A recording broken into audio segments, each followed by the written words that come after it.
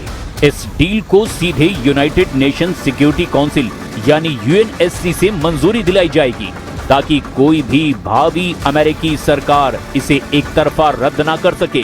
Wall street journal के खुफिया report के मुताबिक इस 14 सूत्रीय समझौते यानी कि MOU के तहत अमेरिका ने ईरान पर पिछले 2 महीने से लगाई गई नौसैनिक नाकेबंदी को हटा दिया है। ईरान को शर्तों के साथ तुरंत वैश्विक बाजार में तेल और ईंधन बेचने की अनुमति मिल गई है। लेकिन सवाल उठता है कि अगर इजराइल लगातार लेबनान और हिजबुल्लाह पर हमला करता रहेगा तो ईरान इस डील पर 60 दिन के अंदर फाइनल मुहर कैसे लगाएगा?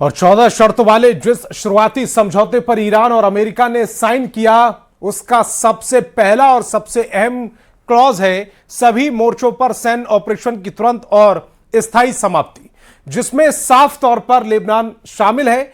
इस डील के साइन होते ही अमेरिका ने अपनी ओर से दुनिया को गारंटी दी कि अब गोलियां नहीं चलेंगी। लेकिन गोलियां क्या, बम बरस रहे हैं।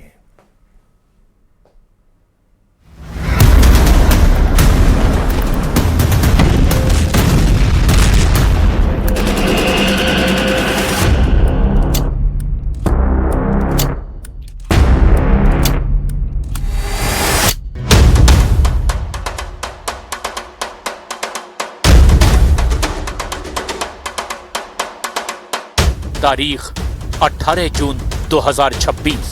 दुनिया को लगा कि पश्चिम एशिया में सुलग रही तीसरे विश्व युद्ध की आग अब बुझने वाली है।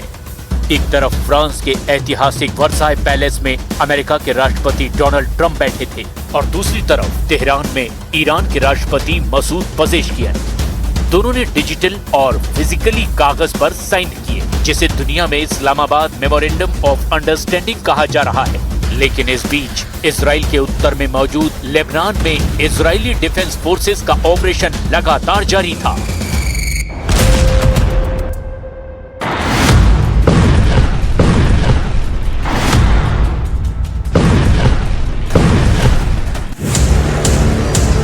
भले ही डील लागू होते ही अमेरिकी सेंट्रल कमांड ने ईरान के बंदरगाहों और हॉर्मुज स्ट्रेट पर लगी अपनी नेवल नाकाबंदी को पूरी तरह से हटा लिया। महीनों से फंसे तेल के टैंकर बाहर निकलने लगे।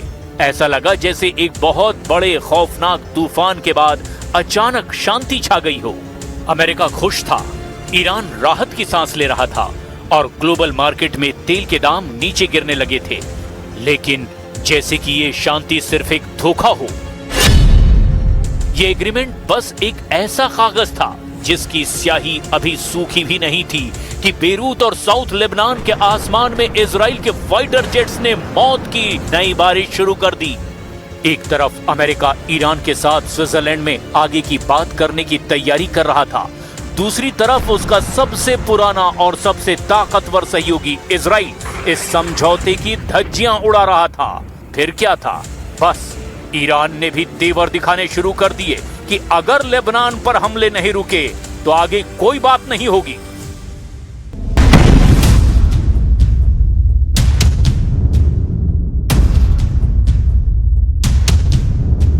इजरायली मीडिया का कहना है कि इजराइल को इस डील से पूरी तरह बाहर रखा गया था।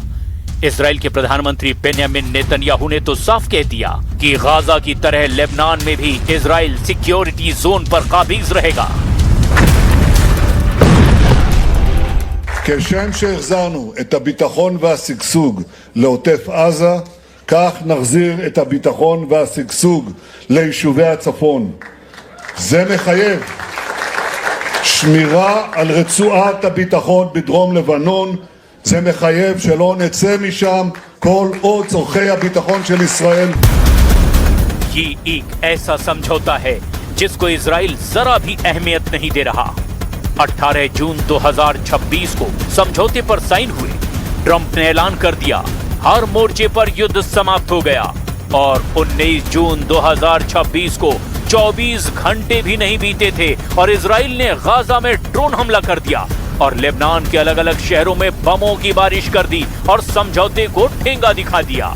जमकर गिराए इजराइल ने बम। 18 जून को ही आईडीएफ ने अपने सोशल मीडिया और न्यूज प्लेटफॉर्म पर साउथ लेबनान का एक नया मिलिट्री मैप जारी कर दिया।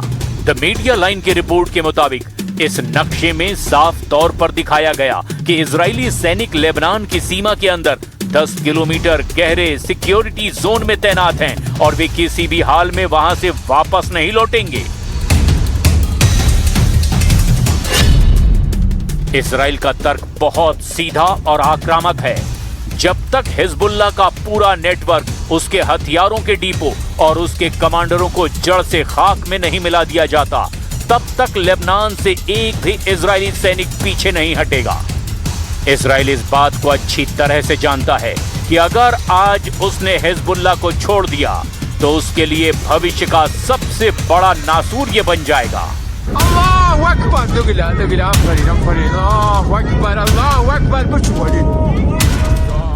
2 मार्च 2026 के बाद लेबनान में अब तक 3,912 लोग मारे जा चुके हैं और 11,873 से ज्यादा लोग इसमें घायल हुए हैं, जबकि 10 लाख से ज्यादा लोग अपना घर छोड़ने पर मजबूर हो गए।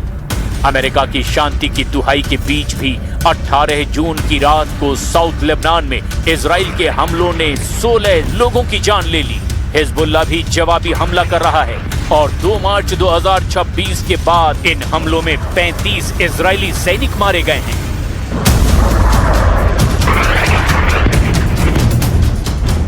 खून दोनों तरफ से बह रहा है, लेकिन इजराइल का एक ही मिशन है, हर कीमत पर साउथ लेबनान को एक बफर जोन बनाना। इजराइल के मंत्री ऐलान कर रहे हैं कि हर एक इजरायली मां की आंसुओं का बदला लेबनान की 1000 मांओं के आंसुओं से लिया जाएगा।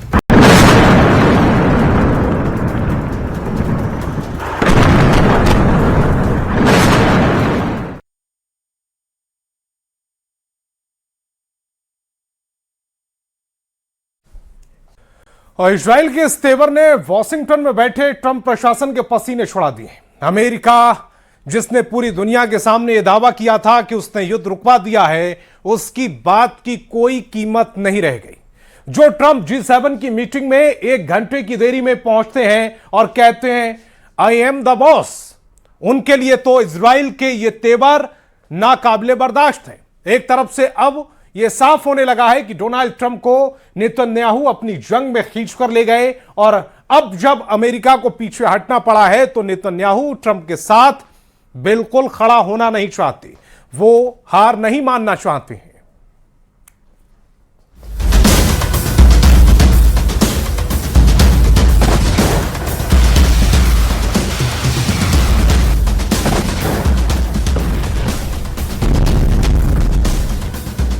यही वजह है कि अमेरिका के उपराष्ट्रपति जेडी वेंस को भी व्हाइट हाउस के प्रेस ब्रीफिंग रूम में आकर इजराइल पर भड़ास निकालनी पड़ी। जेडी वेंस ने इजराइल के मंत्रियों की बयानबाजी को अजीबोगरीब घबराहट और बौखलाहट करार दिया। वेंस का लहजा बेहद सख्त और आक्रामक था। उनकी बातों से लग रहा था कि डोनाल्ड ट्रंप सीधे बेंयामिन नेतन्याहू को खुली वार्निंग दे रहे थे। If I was in the cabinet of the Israeli government, I might not be attacking the only powerful ally that I have anywhere left in the entire world. And the second message I would give to some of those cabinet members, Bibi, to his credit, has not gone down this path, but to some of these cabinet members in Israel who are attacking the President of the United States, the other thing that I would say is that over the last 3 months, 2/3 of the defensive weapons that have protected your homeland have been built by American hands and paid for by American tax dollars.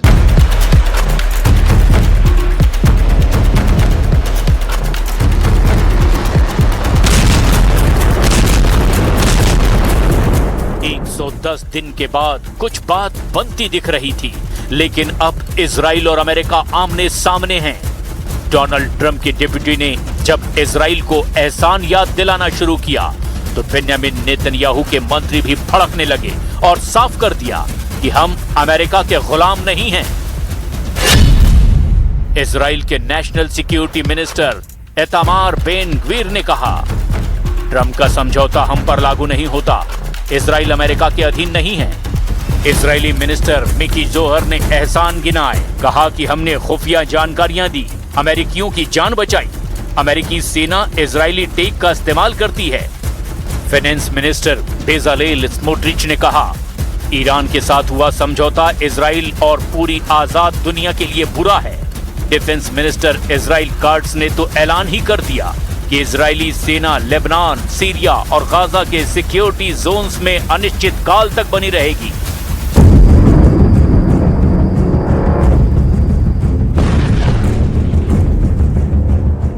America और Israel के दशकों पुराने और अटूट रिश्तों में अब एक ऐसी दरार आ चुकी है जो शायद ही कभी भर पाए, क्योंकि अब सब कुछ खुलकर होने लगा है। डोनाल्ड ट्रंप ने भी जबरदस्त नाराजगी जताई है। ईरान के नए सुप्रीम लीडर मुस्तफा खामनेई ने भी अपने प्रतिनिधि के जरिए भेजे गए बयान में यह ऐलान तो किया कि पजेश्कियन के आश्वासन पर उन्हें यह समझौता मंजूर है, लेकिन उन्होंने अपने स्टेटमेंट में अमेरिका को दुश्मन कहकर संबोधित किया और यहां तक कहा कि अगर दुश्मन समझौते की शर्तों का उल्लंघन करता है या फिर किसी तरह की हिमाकत करता है तो झुकने की जरूरत नहीं है, करारा जवाब देना है।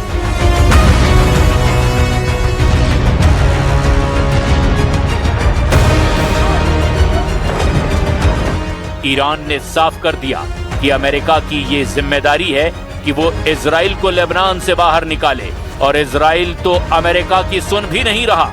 इजराइल न सिर्फ खुलकर ट्रंप के एक तरफा किए गए समझौते को नकार रहा है, बल्कि वो लेबनान और गाजा में बम बरसाकर ये जाहिर भी कर रहा है कि डोनाल्ड ट्रंप कोई नहीं है जो इजराइल के मामलों में कोई फैसला ले।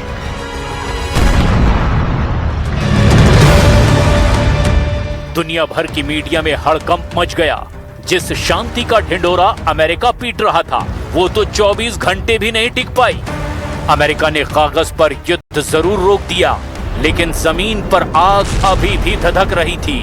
CNN और अल जजीरा की रिपोर्ट के मुताबिक इजराइल ने सिक्योरिटी जोन के नाम पर गाजा, लेबनान और सीरिया में लगभग 1000 वर्ग किलोमीटर जमीन पर अपना मिलिट्री कब्जा कर लिया है। इजराइल किसी भी कीमत पर अपनी सैन्य बढ़त को खोना नहीं चाहता।